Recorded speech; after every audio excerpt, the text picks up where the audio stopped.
नमोस्तुते व्यासविशालबुद्धे फुल्लारविन्दायतपत्रनेत्र येन त्वया भारततैलपूर्णः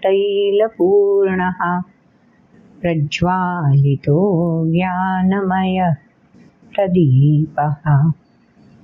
नारायणं नमस्कृत्य नरं चैव नरोत्तमं देवीं सरस्वतीं व्यासं ततो जयमुदीरयेत्। ॐ श्री परमात्मने नमः।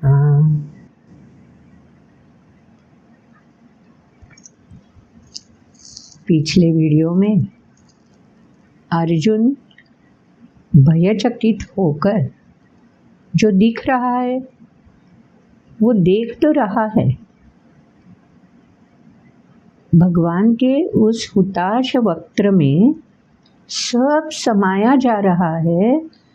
ऐसा दृश्य देखकर अर्जुन भयचकित तो हो चुका है, उसका ठीक तरह से आकलन भी उसको नहीं हो रहा है।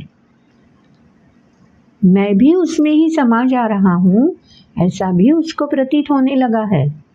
पूरा विश्व ही तपन तापत्रय लोकहा ऐसी प्रचीति अर्जुन को मिल रही है। लेकिन इसका रहस्य क्या है?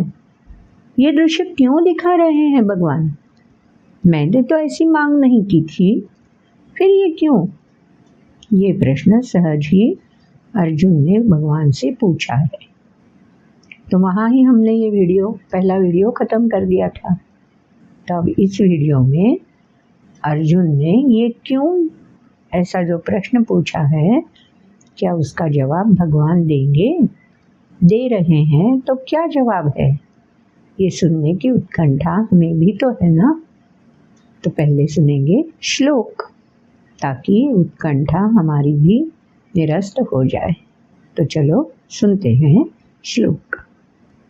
श्री भगवानुवाच कालोऽस्मि लोकक्षयकृत् प्रवृद्धो लोकान् समाहर्तुमिह प्रवृत्तः ऋते पित्वान्न भविष्यन्ति सर्वे येव स्थिताः प्रत्यनीकेषु योधाः तस्मात् त्वमुत्तिष्ठ यशो लभस्व जित्वा शत्रून् भुङ्क्ष्व राज्यं समृद्धं मयैवैते निहताः पूर्वमेव निमित्तमात्रं भव सव्यसाचिन् द्रोणं च भीष्मं च जयद्रथं च कर्णं तथान्यानपि योधवीरान् मया हतांस्त्वं जहिमा व्यथिष्ठा युध्यस्व जेतासि रणे सपत्नान्।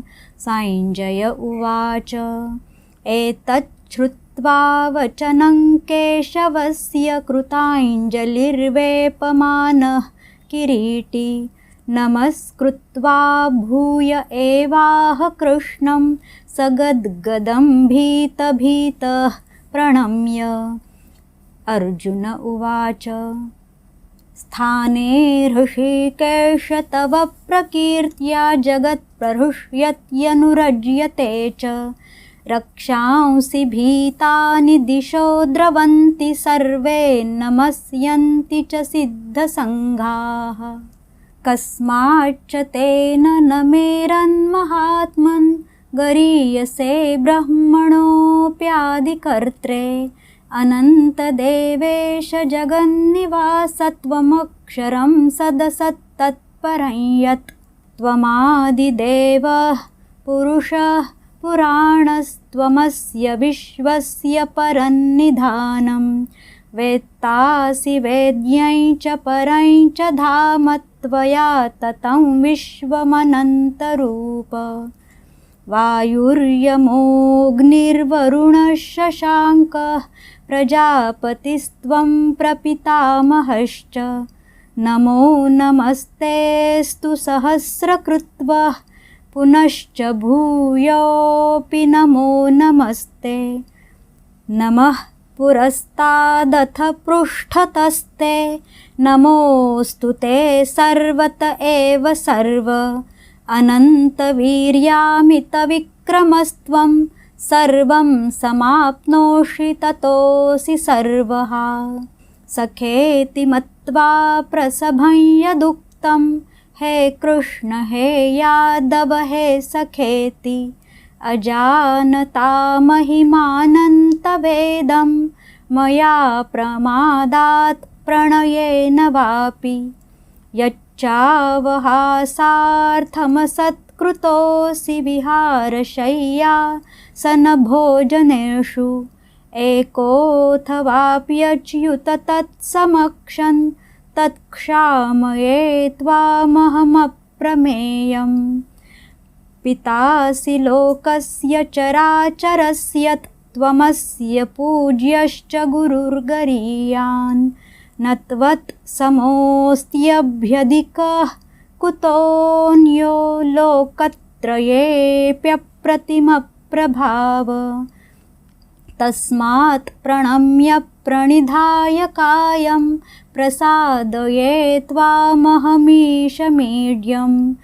पितेव पुत्रस्य सखेव सख्युः प्रियः प्रियायार्हसि देव सोढुम् अदृष्टपूर्वं हृषितोऽस्मि दृष्ट्वा भयेन च प्रव्यथितं मनो मे तदेव मे दर्शय देवरूपं प्रसीद देवेश जगन्निवास। श्लोक तो सुन लिया आपने।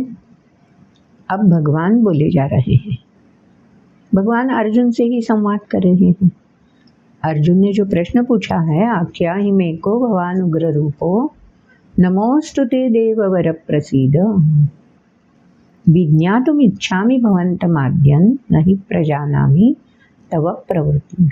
विज्ञातुम, मैं जानना चाहता हूँ, समझना चाहता हूँ, आकलन करना चाहता हूँ कि ऐसा उग्र रूप आपने धारण ही क्यों किया, और धारण किया तो किया, आप ऐसा दर्शन मुझे क्यों करा रहे हो, ये समझ में नहीं आ रहा है।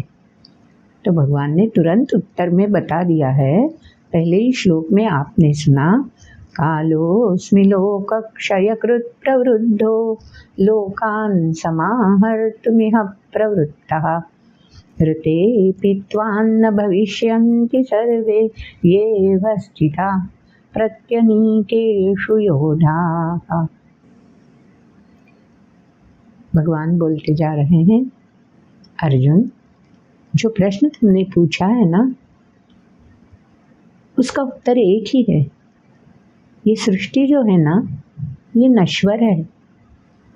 यहाँ जो कुछ भी है वो क्षर है, धीरे धीरे घटता जाएगा और फिर नश्वर सृष्टि होने के कारण सब लुप्त हो जाएगा, क्योंकि इसे लुप्त कराने वाला जो काल है वो मैं ही तो हूँ। जब इस सृष्टि का अस्तित्व मिटाने के लिए मैं सज्ज होता हूँ, तैयार होता हूँ, तत्पर रहता हूँ, तब सब मुझे काल बनकर पुकार समझते हैं। तो कालोस्मि लोकक्षय कृत प्रवृद्धा, धीरे धीरे क्षय करने के लिए काल बनकर मैं वृद्धिंगत होता जा रहा हूँ, मैं सामर्थ्यशाली बनता जा रहा हूँ और धीरे धीरे इस लोक का क्षय करूँगा। तो संतुलन तो होना ही है। जैसे जैसे अधर्म बढ़ता जाएगा वैसे वैसे उसका ह्रास करने के लिए सामर्थ्य उसका घटना ही तो चाहिए। तो अधर्म बढ़ेगा तो अधर्मता का सामर्थ्य बढ़ा होता है। तो उस सामर्थ्य का क्षय करने के लिए मैं अब उभर कर आता हूँ। काल बनकर मैं सामर्थ्यशाली होकर इस तरह से अनेक वक्त्र अनेक नयन अनेक अद्भुत दर्शनम, सामर्थ्यशाली बनकर मैं आ जाता हूँ ताकि अधर्म जो सामर्थ्यशाली बन चुका है उसका धीरे धीरे ह्रास होता जाएगा। तो भविष्य में ये अधर्मदायी वृत्ति धीरे धीरे लुप्त हो जाएगी। ऋतेपित्वान्न भविष्यन्ति सर्वे, ये समझ लो अर्जुन, ऋत है, ये शाश्वत सत्य है, ये शाश्वत धर्म है। चक्र तो अव्याहत गतिमान ही रहता है। तो अधर्म बढ़ता जाएगा तो फिर से धर्म की प्रस्थापना होनी चाहिए। इसलिए काल बनकर मैं उभर आऊँगा और तेजोमय होकर इस सब अधर्म को ग्रास करता जाऊँगा। तो यही दृश्य मैंने तुम्हें दिखाया है। इसमें से कोई भी भविष्य में बचने वाला नहीं है, रहने वाला नहीं है। इसलिए अर्जुन को खुद को भी सब ये तप्त विश्व समाये जा रहा है ऐसा महसूस होता है अंत में। तो इसमें से कोई नहीं बचने वाला। लेकिन अभी काल बनकर जो मैं करने वाला हूँ वो तो मैं खुद नहीं करने वाला, वो मैं किसी को माध्यम चुनता हूँ और उस माध्यम के हाथ में ये धुरा सौंप देता हूँ।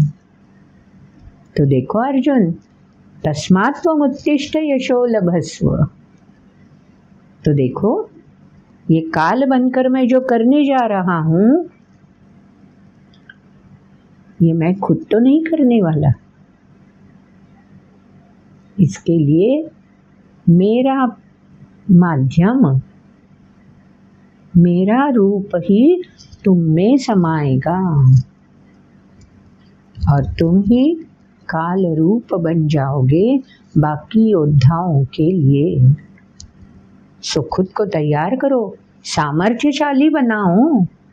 तस्मात् त्वमुत्तिष्ठ, विवेक बुद्धि जागृत करो।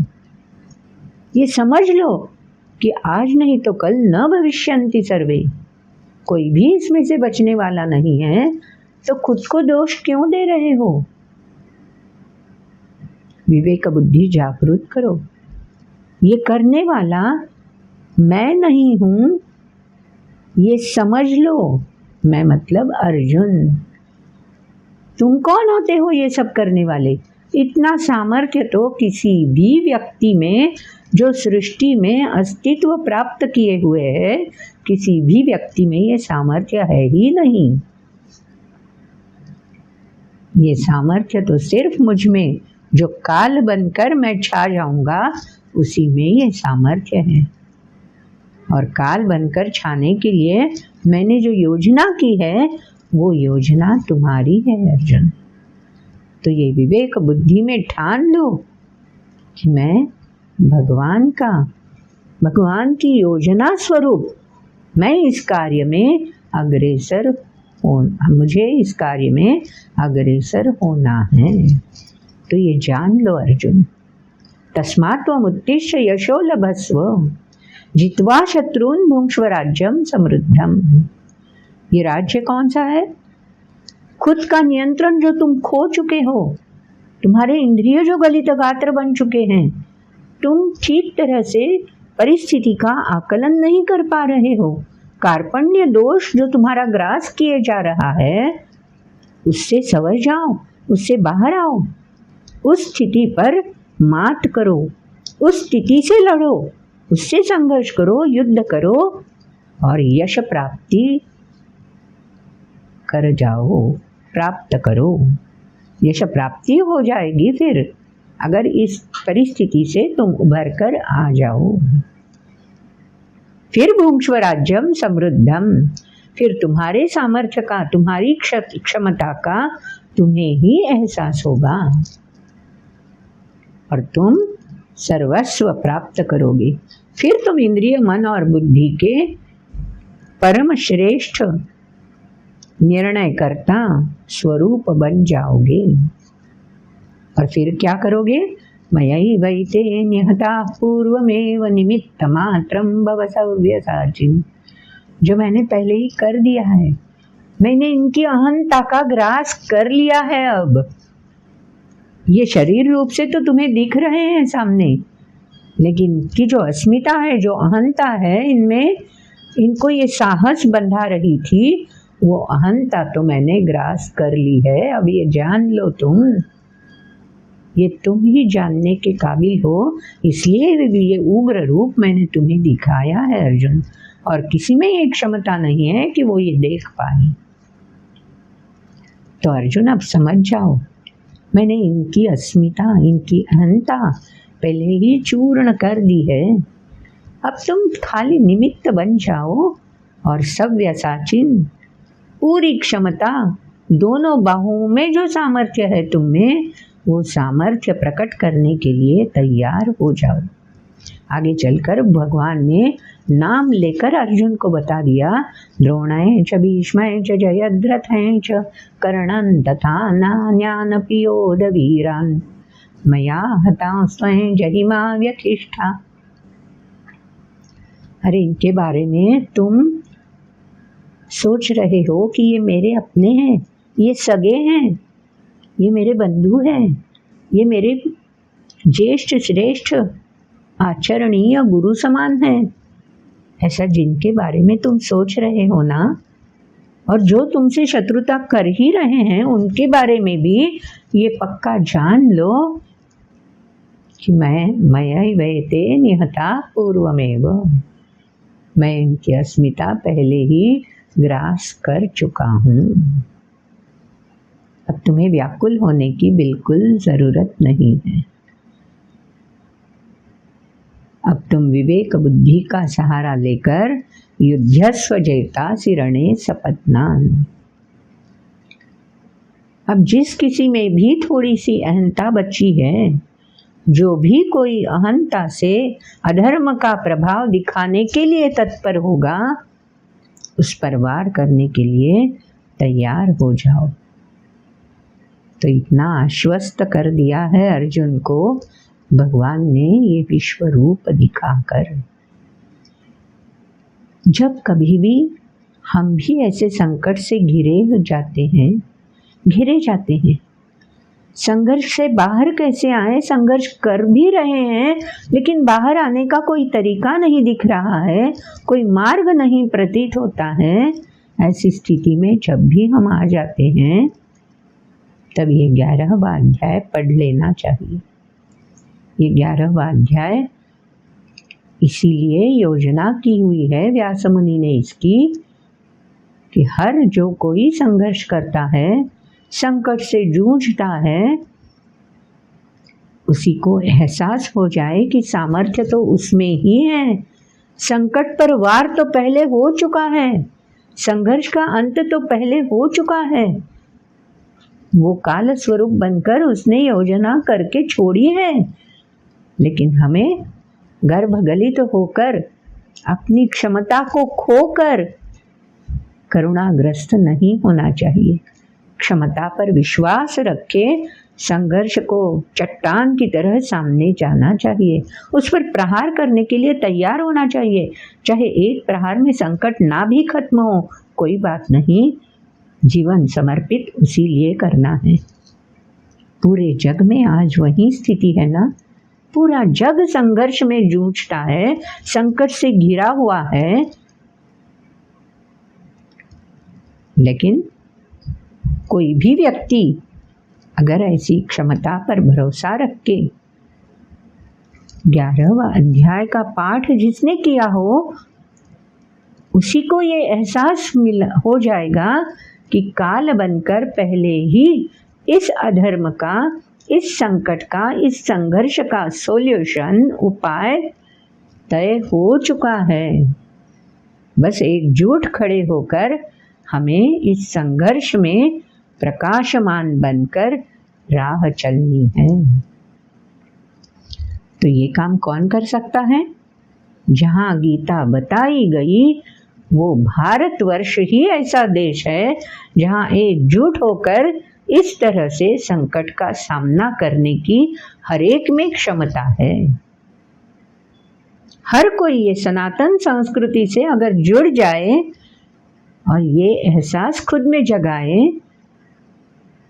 तो वो काल स्वरूप भगवान जो पूरा का पूरा अधर्म का ग्रास कर चुका है, उसका एहसास अर्जुन की तरह हमें भी मिल जाएगा और समर्पित वृत्ति से हम भी एकजुट होकर सामना कर सकेंगे। तेजोमयता का मार्ग विश्व को बता सकेंगे। कृण्वन्तो विश्वमार्यम, यही तो प्रतिज्ञा है हमारी। तो अर्जुन को ये भगवान ने खुद बता दिया। अब अर्जुन को एहसास हो चुका, अब अर्जुन के ध्यान में आ गया, मैंने प्रश्न पूछ के गलती ही कर दी, मेरी ये समझ में आना चाहिए था, लेकिन ठीक है नहीं आया। तो भगवान कितने दयालु है, कितने कृपालु है। उन्होंने मुझ पर क्रोध नहीं जताया, उन्होंने मेरी समझ को, मेरी जिज्ञासा को पूर्ति करके मुझे समृद्ध कर दिया है। तो स्वाभाविक रूप से अर्जुन विनम्रता से हाथ जोड़कर भगवान की स्तुति में मगन हो जाते हैं। तो अगले श्लोक में वही वर्णन अर्जुन ने फिर से विनम्रता से हाथ जोड़े हैं। जब संजय ने अपना वर्णन पूर्ण कर दिया था, वहाँ भी विस्मित होकर अर्जुन हाथ जोड़कर खड़ा हुआ है।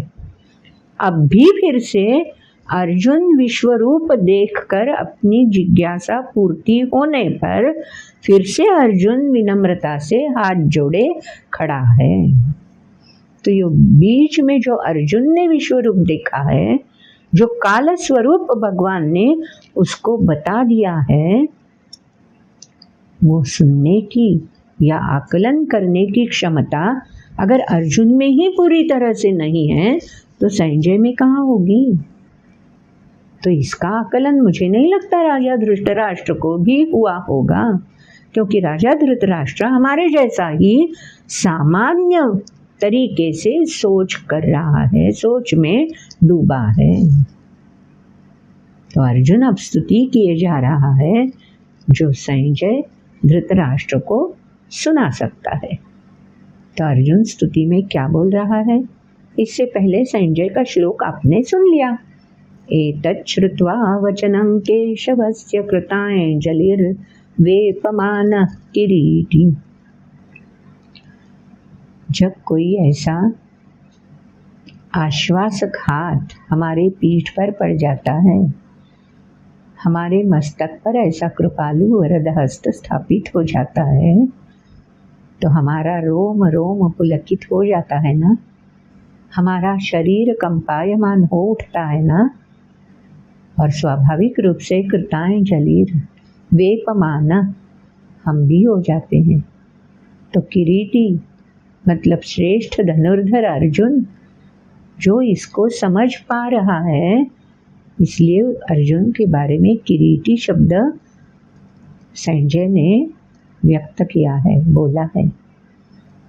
तो वैसा शरीर कपकपाता हुआ अर्जुन, जिसका रोम रोम पुलकित हो चुका है, जिसका आश्वासक हाथ अपने मस्तक पर है, इसका एहसास अर्जुन को मिल चुका है, वो अर्जुन अब क्या बोलता है अगले श्लोक में आपने सुन लिया है।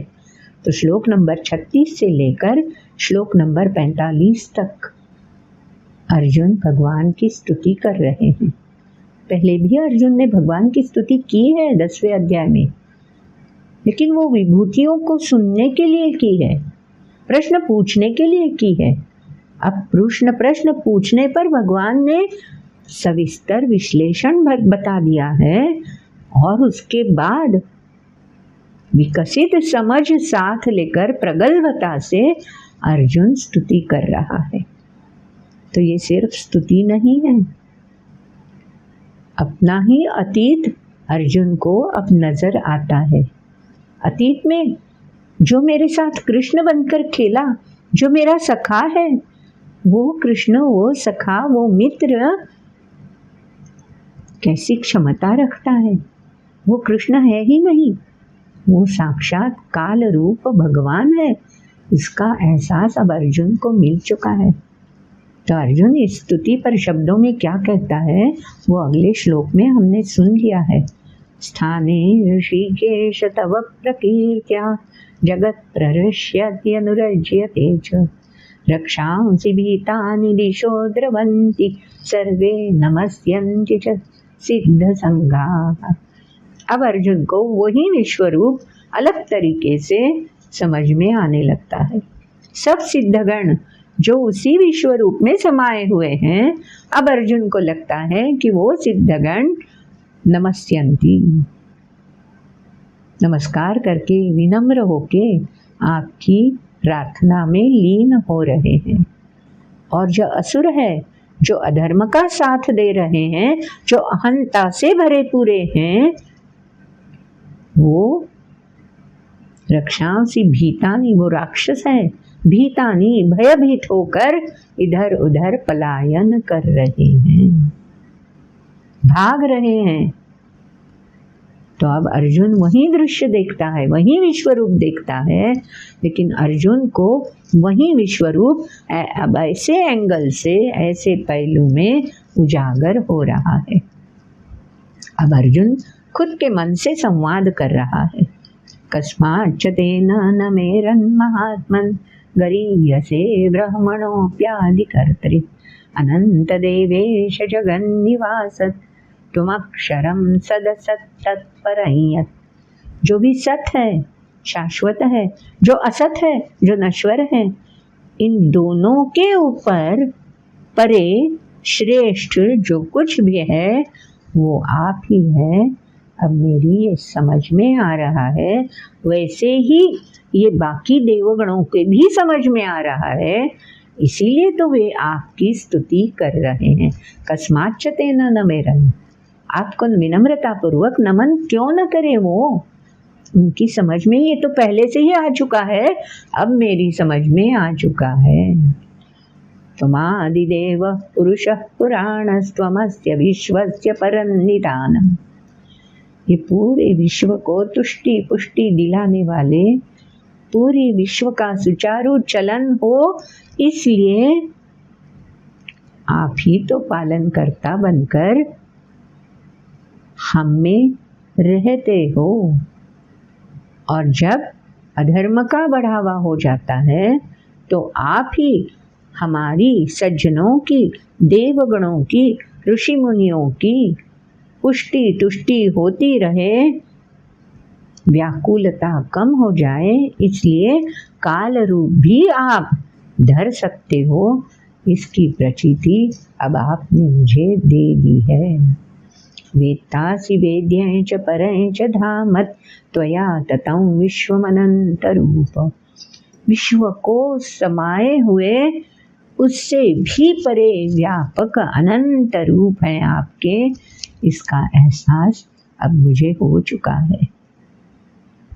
वायुर्यमोऽग्निर्वरुणः शशाङ्कः प्रजापतिस्त्वं प्रपितामहश्च नमो नमस्तेस्तु सहस्रकृत्वः पुनश्च भूयोऽपि नमो नमस्ते। कितनी बार नमन करूं मैं। हर रूप में अलग अलग पहलू मुझे अब नजर आने लगा है। आप ही वायु है, आप ही अग्नि है, आप ही वरुण है, हर रूप में आप ही समाये हुए हैं, पूरे विश्व में आप समाये हुए हैं।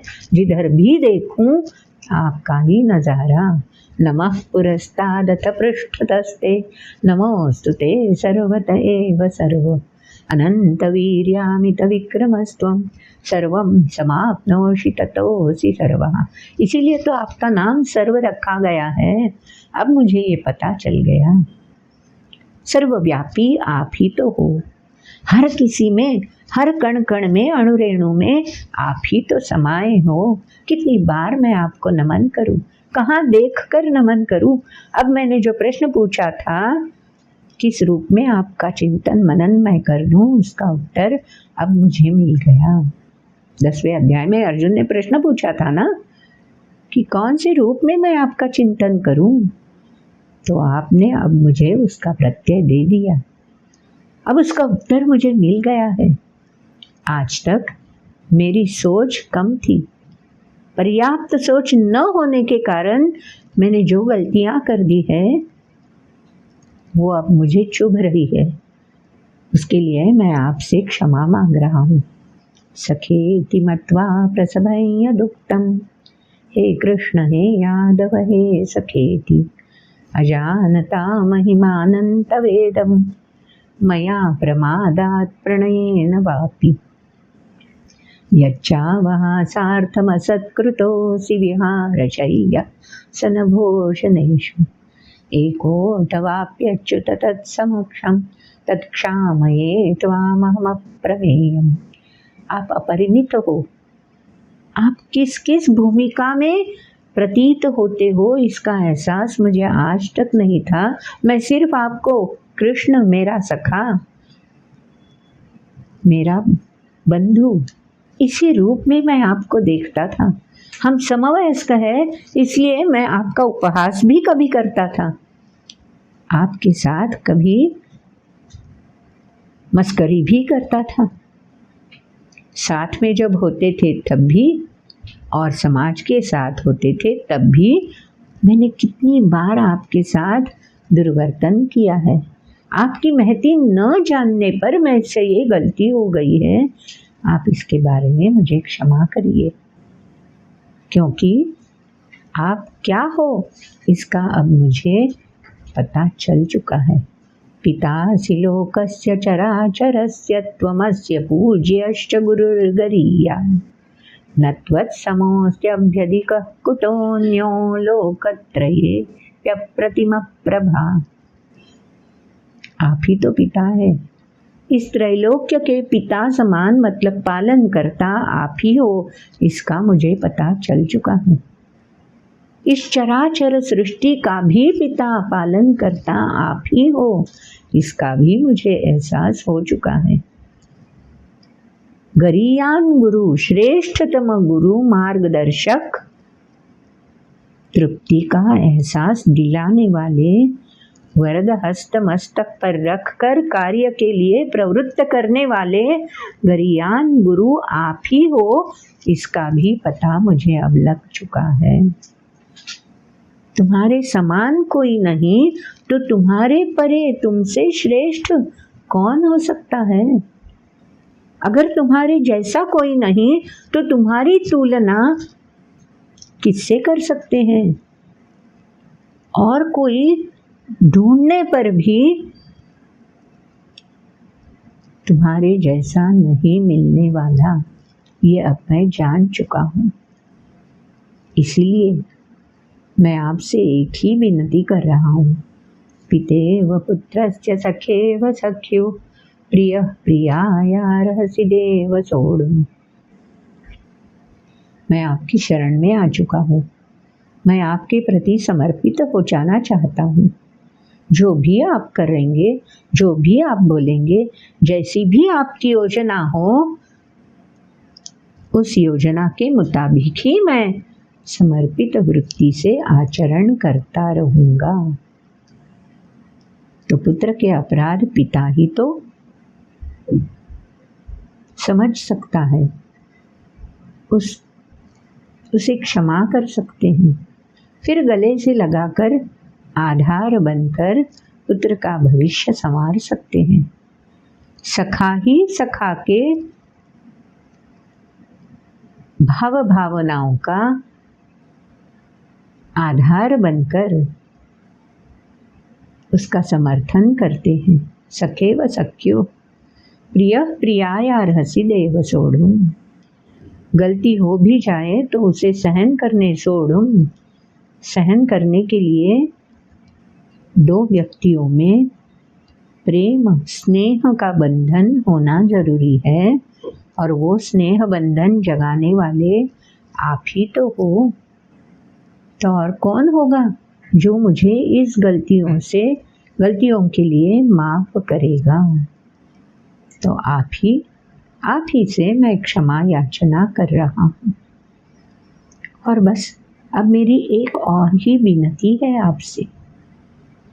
आपने जो ये उग्र रूप दिखाकर और उससे उसका कारण ये क्यों धारण किया है, ये क्यों मुझे दिखाया है, ये सब अब मेरी समझ में आ चुका है, क्योंकि आप ही ने तो उसका विश्लेषण स्पष्टीकरण कर दिया है। अब मेरी आपसे एक ही विनती है, अब आप हमेशा जिस रूप में मुझ में समाये होना, जो चतुर्भुज रूप जो मुझे प्रिय आश्वस्त करता आया है, जो मुझे प्रिय है, क्या उसी रूप में आप फिर से मुझे दर्शन दे सकोगे? बस मेरी यही विनती है, क्योंकि अभी भी जो उग्र रूप आपने दिखाया उससे मैं भयचकित हो गया था, व्यथित हो चुका था। वो भय, वो व्याकुलता अब भी मुझ में है, वो पूरी तरह से गई नहीं है, क्योंकि मैं एक सामान्य हूँ। मैं गलतियों पर गलतियाँ किए जा रहा था, लेकिन उसका एहसास, उन गलतियों की क्षमा मैं अब मांग चुका हूँ। तो क्या अब फिर से मेरी हृदय में आप वैसे ही स्थापित हो सकोगे, जो चतुर्भुज रूप जो मुझे आनंद, शांति, तृप्ति का एहसास देता है, क्या वो रूप आप मुझे दिखा सकोगे? तो अर्जुन ने ये प्रश्न पूछकर अपनी स्तुति, अपनी प्रार्थना भगवान तक पहुंचा दी है। अब ये प्रार्थना सुनकर क्या भगवान अर्जुन को उसके प्रिय रूप में दर्शन देंगे, और दर्शन देने पर और कुछ बताएंगे, या सिर्फ दर्शन देंगे और लुप्त हो जाएंगे?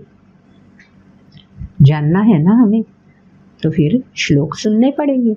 तो पहले सुनते हैं श्लोक, बाद में इसका विवरण। तो सुनते हैं श्लोक।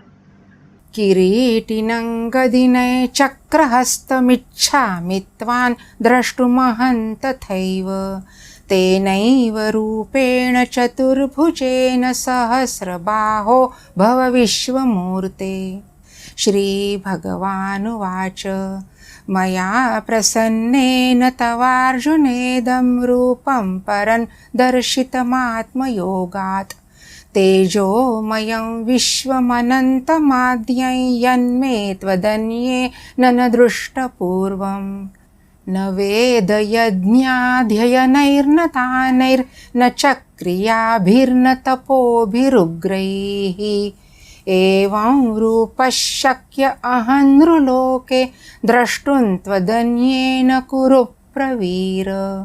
मा ते व्यथा मा च विमूढभावो दृष्ट्वा रूपं घोरमीद्रुं ममेदं व्यपेतभिः प्रीतमनः पुनस्त्वं तदेव मे रूपमिदं प्रपश्य। संजय उवाच इत्यर्जुनं वासुदेवस्तथोक्त्वा स्वकं रूपं दर्शयामास भूयः आश्वासयामास च भीतमेनं भूत्वा पुनः सौम्य वपुर्महात्मा। अर्जुन उवाच दृष्ट्वेदं मानुषं रूपं तव सौम्यै जनार्दन इदानीमस्मि संवृत्तः सचेतः प्रकृतिं गतः। श्रीभगवानुवाच सुदुर्दर्शमिदं रूपं दृष्टवानसि यन्मम देवा अप्यस्य रूपस्य नित्यं दर्शनकाङ्क्षिणः नाहं वेदैर्न तपसा न दानेन न चेज्यया शक्य एवं विधो द्रष्टुं दृष्टवानसि मां यथा भक्त्या त्वनन्यया शक्य अहमेवं विधोऽर्जुन ज्ञातुं द्रष्ट्वां च तत्त्वेन प्रवेष्ट्वां च परन्तप मत्कर्म कृन्मत्परमो मद्भक्तः सङ्गवर्जितः निर्वैरः सर्वभूतेषु यः स मामेति पाण्डव। ॐ तत्सदिति श्रीमद्भगवद्गीतासु उपनिषत्सु ब्रह्मविद्यायां योगशास्त्रे श्रीकृष्णार्जुनसंवादे विश्वरूपदर्शनयोगो नाम 11वाध्यायः। श्लोक तो सुन लिए ना आपने। पहले ही श्लोक में अर्जुन ने कौन से रूप में दर्शन चाहिए ये भी बता दिया। किरीटिनं गदिनं चक्रहस्तमिच्छामि त्वां द्रष्टुमहं तथैव तेनैव रूपेण चतुर्भुजेन सहस्रबाहो भव विश्वमूर्ते। इस विश्व में जो चतुर्भुजधारी रूप आपका हमें अपना लगता है, ये चतुर्भुजधारी क्यों? कृष्ण को तो 2 ही हाथ हैं, मानुष्य रूप में तो 2 ही हाथ होते हैं ना, तो ये चतुर्भुज का मतलब क्या है? इसका भी विश्लेषण है। भुजा मतलब बाहु। जैसे सव्यसाची अर्जुन को बोलते हैं, मतलब दोनों हाथ में इतनी क्षमता है कि एका समयावच्छेदे दोनों हाथ से धनुष्य पकड़कर अर्जुन बाण छोड़ सकता था, तीर छोड़ सकता था। ऐसी क्षमता अर्जुन ने प्राप्त कर रखी थी। तो जब देखो चक्र अपनी ओर हम घुमाते हैं तो व्यक्ति खुद भी फेरे लेती है और वो चक्र भी घुमाता है, होता है ना ऐसे ही। तो हम दूर से अगर देखते हैं तो वो चक्र इस स्थान से इस स्थान से इस स्थान से जैसे जाता है, वैसे व्यक्ति भी इस स्थान से इस स्थान से। तो हमें क्या प्रतीत होता है? एक ही हाथ में चक्र है, लेकिन हमें कैसे प्रतीत होता है? ये हाथ ये हाथ ये हाथ होता है ना, ऐसे ही नजर आता है ना। वैसे ही किरीटिनं चक्रिणं चक्रहस्तम गदिनं, हाथ में गदा भी है, बाहुबल, चक्र भी है, मतलब गतिमानता है। तो जैसे 2 भुजाओं में इतनी ताकत है, इतनी क्षमता है कि चारों दिशाओं में वो पराक्रम, वो सामर्थ्य नजारा बनकर दिख जाता है। चतुर्भुज का मतलब वो है। तो एक हाथ में गदा है, वो सामर्थ्य है, एक हाथ में चक्र है, गतिमानता है। और गतिमानता सिर्फ सामने या पीछे नहीं, चारों दिशाओं में प्रतीत होती रहती है। तो वही रूप मुझे दिखाओ, ऐसा अर्जुन मांग कर रहा है। तो अर्जुन की मांग वही है। दिखेगा तो मानुष्य रूप ही, लेकिन प्रचीति होगी ऐसे सामर्थ्य की जो पूरे विश्व में छाया हुआ है। तो ये मांग सुनकर भगवान खुशी से फूले न समाये। भगवान ने तुरंत आश्वस्त कर दिया है अर्जुन को और बोले हैं, श्री भगवान वाच मया प्रसन्नेन तवार्जुनेदं रूपम परं दर्शितमात्मयोगात्। आत्मयोगात् मैंने खुद निर्णय लेके तुम्हें ये दर्शन कराया है अर्जुन। दिव्य चक्षु तुम्हें देकर जो रूप मैं तुम्हें दिखाना चाहता था, वो उग्र रूप मैंने आत्मयोगात्, आत्म प्रचीति तुम्हें मिल जाए इसलिए दिखाया है। तुम्हारे ही क्षमता का एहसास तुम्हें नहीं रहा था, करुणाग्रस्त होने के कारण तो खुद की क्षमता कितनी तेजोमय है, इसका एहसास मैं तुम्हें दे रहा था। ये कोई उग्र रूप बाहर से नहीं, तुम्हारा ही उग्र रूप था जो तुम्हारी क्षमता का पूरा एहसास तुम्हें दे रहा था। आत्मयोगात, भगवान बाहर थोड़े ही है, भगवान तो हमारे अंदर ही है। तो हमारे अंदर जो क्षमता है, जो सामर्थ्य है, उसका एहसास संकट आने पर इस तरह से हमें मिलना चाहिए। ऐसे कितने सारे व्यक्ति हैं ना जग में, जो संघर्ष के वक्त, संकट के वक्त अपनी ही तेजोमयता का एहसास जगाकर सामना कर सकते हैं, संकट से निपट सकते हैं। तो वहीं भगवान ने खुद बोल दिया, मया प्रसन्नेन तव अर्जुन। अर्जुन, तुम पर कृपा करने के लिए तुम्हारे खुद की क्षमता का एहसास मैंने दिलाया है। लेकिन हर किसी को ये एहसास नहीं मिल सकता।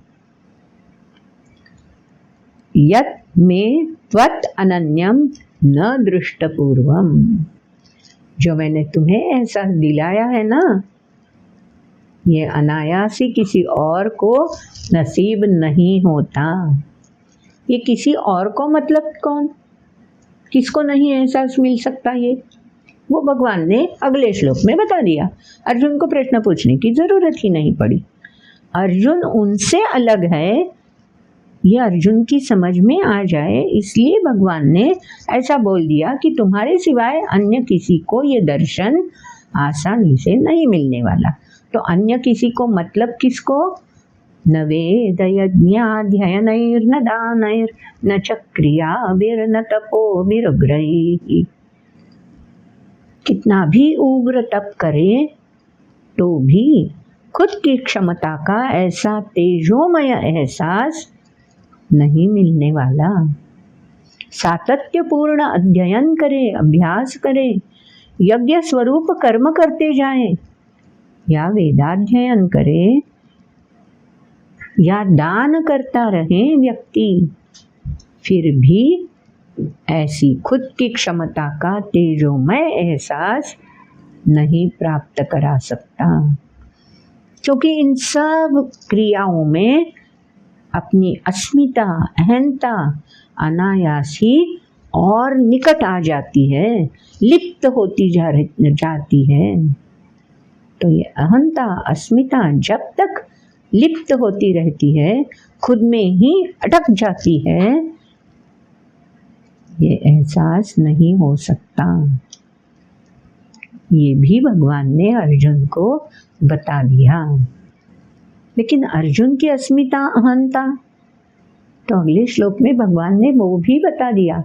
माते व्यथा मा च विमूढ़ भावो दृष्ट्वा रूपं घोरमीद्रुं ममेदम् व्यपेत प्रीतमना पुनस्त्वं तदेव मे रूपमिदं प्रपश्य। व्यपेत भी, मन में जो भय है, आशंका है, व्याकुलता है, वो सब त्याग दो अर्जुन। क्योंकि मया प्रसन्नेन तव अर्जुनेदम, मैंने खुद ही कृपा करने के लिए तुम्हें ये रूप दिखाया है।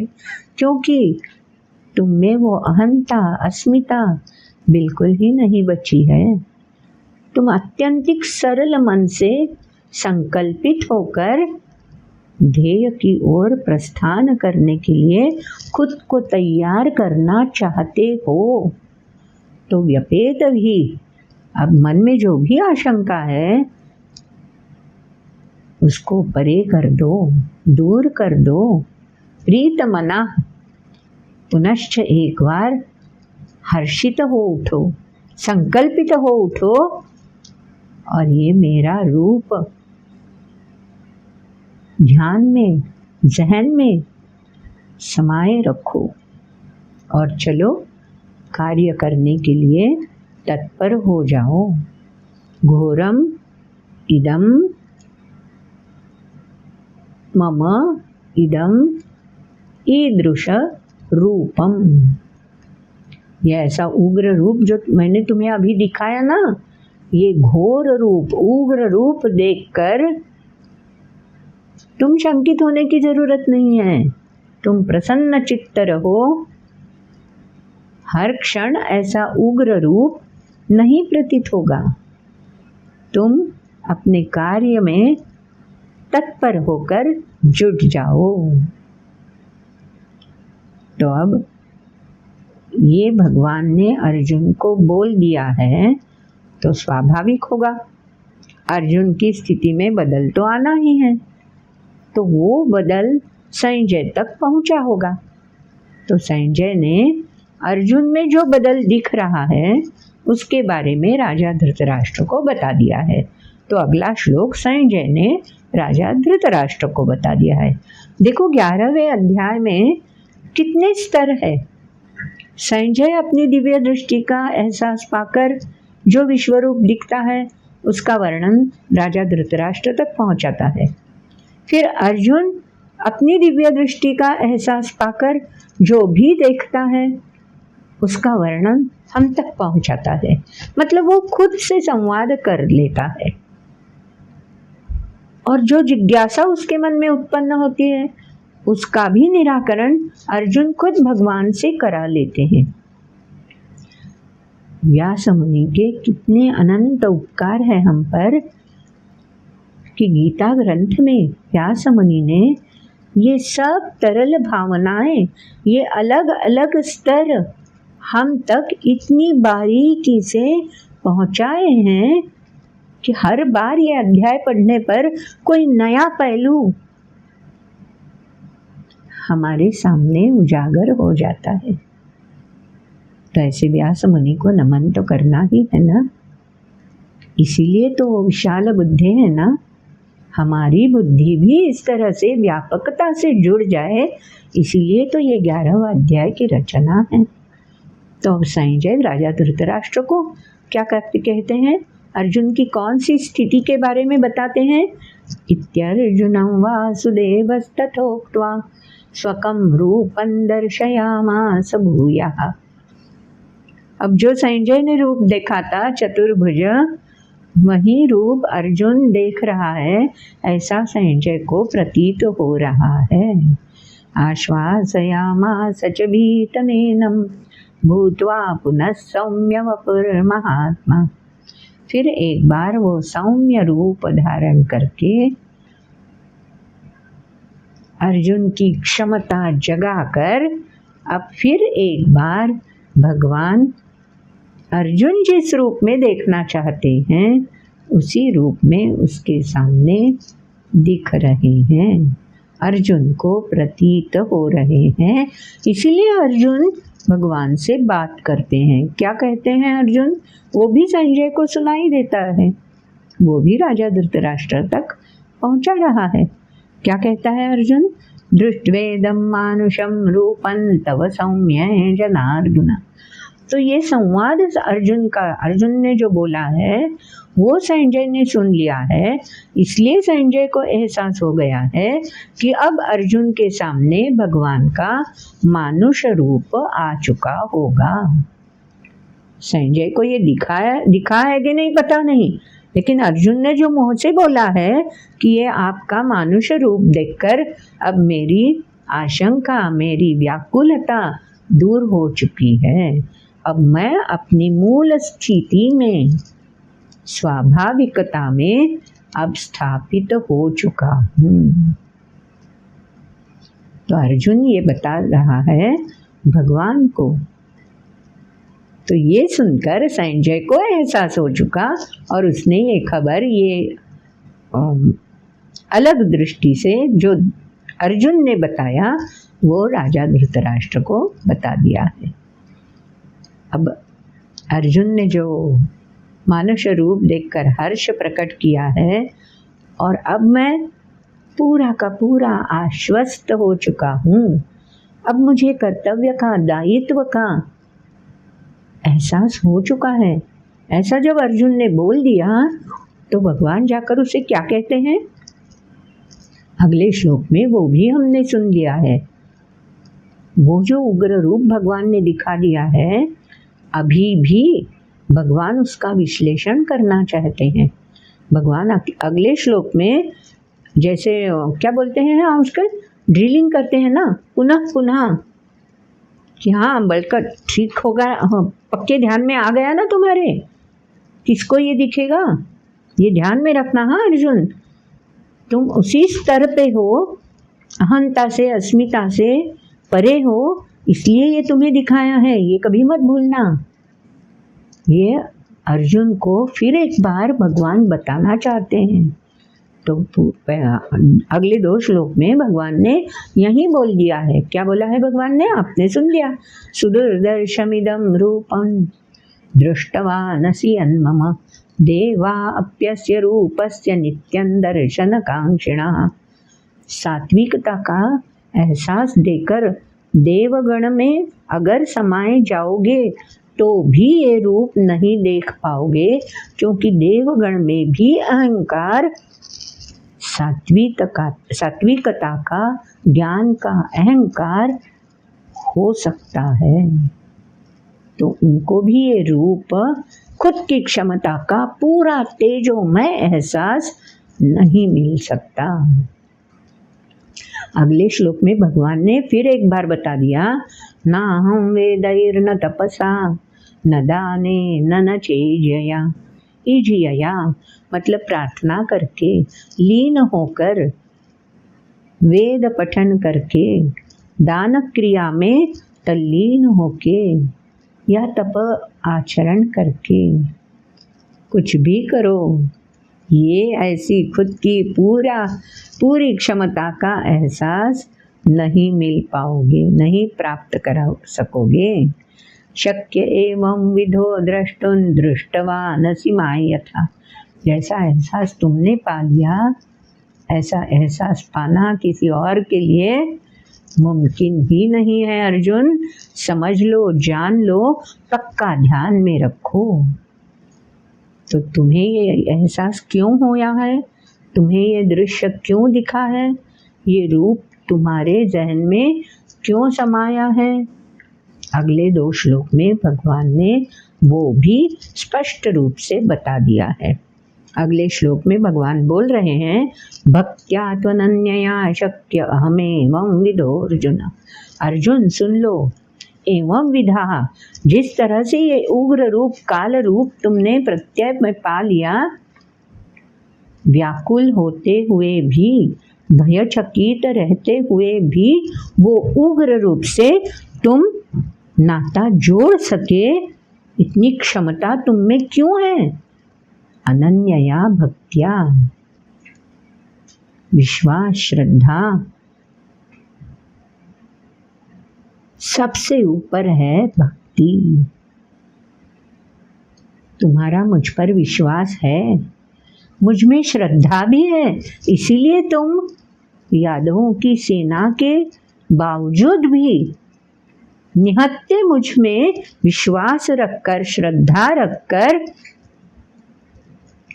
मुझे तुमने साथ कर लिया। तो श्रद्धा भी प्रतीत होती है तुम में, निष्ठा तो है ही, इसीलिए तुम मेरी शरण में आ गए और गुरु शिष्य का नाता तुमने जोड़ दिया। अगर तुम शरणागत ना होते तो भी तुम ये रूप नहीं देख पाते।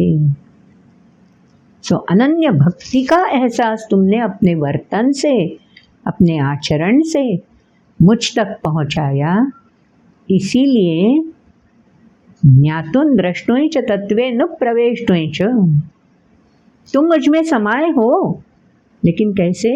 तत्वतः, अपने कार्य पूर्ति करने के लिए मुझसे ही तो तुमने सामर्थ्य प्राप्त कर लिया है।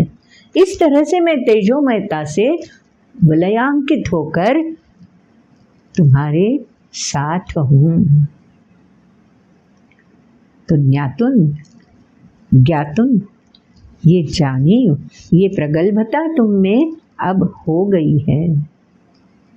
किसी अन्य में ये प्रगल्भता नहीं आ सकती, क्योंकि अनन्य भक्ति आचरण से, बर्ताव से प्रकट होनी चाहिए। जैसा तुमने मुझ पर विश्वास किया, फिर श्रद्धा प्रकट की, फिर निष्ठा भी जागरूकता से प्रकट की, और समर्पित भाव से गुरु शिष्य का नाता जोड़ा, वो भक्ति का एहसास दिलाया। अब अंत के श्लोक में भगवान अर्जुन को फिर से एक बार कायम स्वरूपी ये भाव जो तुम में अनन्य भक्ति का जगा हुआ है, वो मूलतः स्थायी रूप में रहना चाहिए। इसके लिए क्या जरूरी है, क्या करना चाहिए?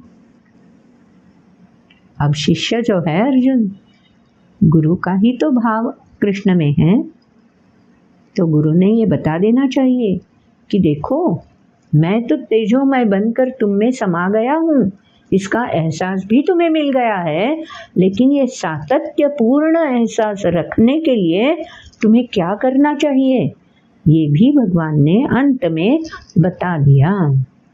क्या है अंत का श्लोक? मत कर्म कृन्मत परमो मद भक्त संग वर्जितः निर्वैरः सर्वभूतेषु यस्य मामेति पांडव अर्जुन को बोला है, माम एति, ये ऐसा तेजोमयता का साक्षात्कार कोई भी प्राप्त करा सकता है जैसा तुमने किया, लेकिन उसके लिए क्या करना चाहिए? मत कर्म कृत, जो कर्म सौंपा गया है, जिसके लिए योजना की हुई है, उससे परे नहीं होना है। मोह जाल में व्यस्त होकर संकट का सामना करने से चूकना नहीं है। संघर्ष में तलवार म्यान करके नहीं बैठना चाहिए। श्रेष्ठतम क्षमता मुझ में है, इस पर भरोसा रख के आसक्ति रहित होकर, आसक्ति कैसी हो सकती है? मैं जिंदा रहूंगा, ये भी आसक्ति है। सामने वाले मेरे भाई बंद है, उनके प्रति भी आसक्ति हो सकती है। और भौतिक रूप में जो जो दिखाई देता है उसके बारे में भी आसक्ति हो सकती है। तो ये सब संग आसक्ति का वर्जितः, त्याग करके, परे होकर खुद की तेजोमय क्षमता का एहसास पाते रहना चाहिए। और क्या करना चाहिए? ये क्षमता का एहसास प्राप्त कर लिया तो भी अन्य भूत मात्र जो है उनके प्रति शत्रुता का बर्ताव नहीं होना चाहिए। निर्वैरस् सर्वभूतेषु, शत्रुता का भाव किसी के भी बारे में अपने मन में नहीं रखना चाहिए, क्योंकि उनमें भी मैं समाया हुआ हूँ। सिर्फ फर्क इतना है कि तुम्हें अपनी तेजोमय क्षमता का प्रत्यय मिल चुका है, उन्हें अभी नहीं मिला है। तो बैर कैसा? तो निर्वैरस् सर्वभूतेषु, ऐसा जो भी कोई व्यक्ति आचरण से प्रतीत करेगा, समर्पित वृत्ति से अनन्य भक्ति का दर्शन कराएगा आचरण से, वो इस तेजोमय क्षमता का प्रतीक रूप बन सकता है। सहा माम एति, कितना सुंदर विवेचन भगवान ने अंत में हम सब तक पहुंचाया है। अर्जुन ही नहीं, पांडव बनकर कोई भी हमारे जैसा भी ये एहसास पा सकता है। निर्वैरस् सर्वभूतेषु, जैसे कि ज्ञानेश्वर बन चुके हैं, उन्हें ये एहसास हो चुका था, इसीलिए तो उन्होंने प्रार्थना कर दी है। जे खड़ांची व्यंकटी सांडो, मराठी में है वो पसायदान। विश्व के आर्त के लिए उन्होंने प्रार्थना कर दी है। तो 11वां अध्याय इसी की ओर हमें ले जाता है। ऐसे विश्व रूप का दर्शन हमें भी मिल जाए, ऐसी ही प्रार्थना करते हुए इस अध्याय का, इस वीडियो का समापन कर लेते हैं। आपको ये अच्छा लगा हो वीडियो तो ज़रूर लाइक कर देना, शेयर तो आप करते ही होंगे। अगर आपने आज तक सब्सक्राइब नहीं किया है चैनल, तो सब्सक्राइब ज़रूर करना। और हाँ, अगर आपको कोई प्रश्न मन में आता है या इसके बारे में और कुछ जानना है तो प्रश्न स्वरूप आप पूछ सकते हो कमेंट बॉक्स में, ताकि हम तक हमारी जिज्ञासा पहुंच जाए, आपके प्रश्न पहुंच जाएं और हम उसका निराकरण कर सकेंगे। बेल आइकॉन क्लिक ज़रूर करना ताकि आपको नोटिफिकेशन मिलते रहेंगे। तो फिर मिलते हैं अगले वीडियो में। नमस्कार।